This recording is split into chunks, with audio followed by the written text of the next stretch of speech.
Welcome to the Week in Review at the Nebraska Department of Education. I'm David Jesperson, Public Information Officer for NDE. Thank you so much for watching this brief update. The goal over the next few minutes is to fill you in on some of the news, notes, and events that have happened recently involving NDE.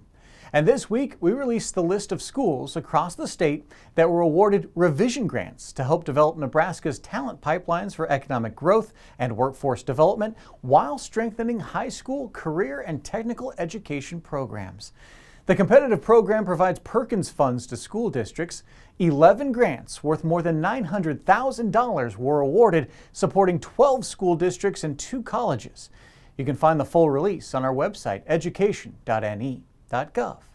And while you're there, you can also check out how Nebraska's 2020 graduates scored on the ACT.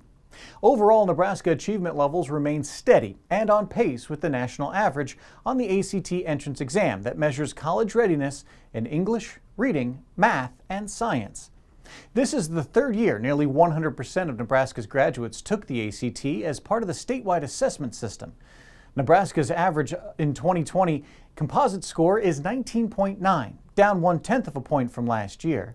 The national average is also down 1/10 of a point to 20.6, and only 49% of students take the ACT nationwide.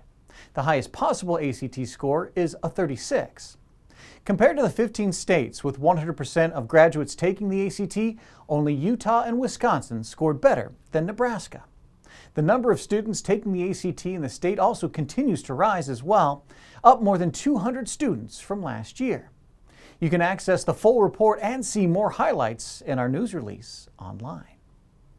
Finally, the NDE is seeking public comment on a waiver for the 21st Century Community Learning Center Grants Program for the 2020-2021 school year.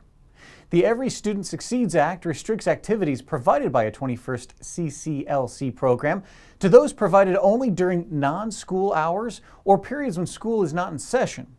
Under this waiver, NDE may permit programs to provide activities when school is in session, but students are not receiving in-person instruction. Public comment on the waiver may be submitted through November 13th online at education.ne.gov/21stcclc. And thank you for tuning into this Week in Review. We'll see you next time with the latest news from NDE.